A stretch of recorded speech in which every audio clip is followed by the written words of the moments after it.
백세대학 제37강 제2의 인생은 일기 쓰는 것으로 기쁨을 확인한다. 신중년 행복디자이너 이규철입니다. 하루 일어났던 일을 간단한 메모와 SNS에 남기는 것으로 일상생활의 탄력이 태어납니다. 첫째, 메모하는 마음으로 가볍게 일기를 써보자. 하루하루가 순식간에 지나간다.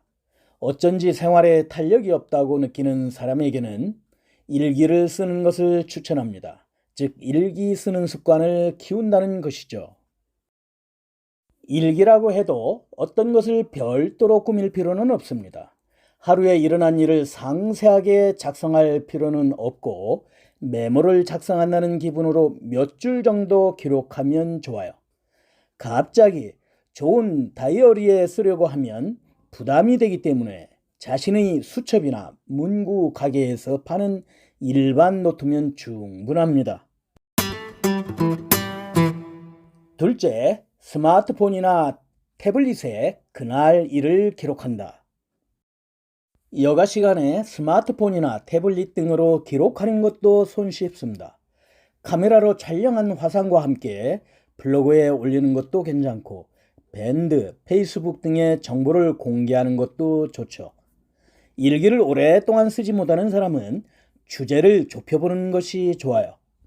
오늘의 식사, 오늘 인상에 남는 얘기, 오늘 만났던 사람 등을 비망록 대신에 메모하는 것입니다.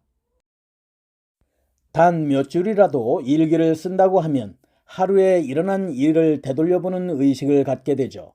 이에 따라서 뇌의 기억 회로가 자극받고 뇌의 활성화를 가져옵니다. 또 단조롭게 지나가 버린 것 같은 날에도 나름 여러 가지 일들이 있죠. 하루를 뒤돌아보는 과정에서 내일은 이것을 해보자 라고 하는 의욕도 생기게 됩니다. 셋째, 하루를 뒤돌아보고 긍정적인 일을 상기한다. 일기에 고민과 불안을 쓰는 것은 하지 않습니다. 가능하면 감동한 것, 행복하다고 생각되는 것 등 긍정적인 일을 골라서 기록하는 것이죠. 좋았던 일을 찾아서 쓰면 긍정적입니다.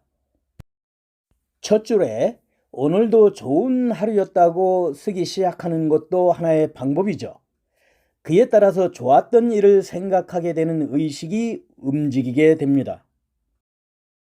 좋았던 것을 찾아서 쓰게 되는 가운데 지금까지 소홀하게 지나쳤던 작은 기쁨을 찾는 힘이 길러지게 되어 갑니다. 작은 기쁨을 발견한 것만으로 그날이 근사했다고 생각하게 되죠. 결국 일기를 쓰는 것으로 자연스럽게 하루하루가 즐거워지는 것입니다. 총결, 키포인트. 하나, 갖고 다니는 수첩이나 노트에 일기를 쓴다. 둘, 스마트폰이나 태블릿에 그날 일을 기록한다. 셋, 하루를 뒤돌아보고 긍정적인 일을 상기한다 였습니다. 스위스의 철학자이자 문학가인 아미엘은 사람을 행복하게 하는 것은 역시 가장 확실한 행복이다 라고 했습니다. 백세대학 TV, 다음 백세시대 행복디자인 기대됩니다.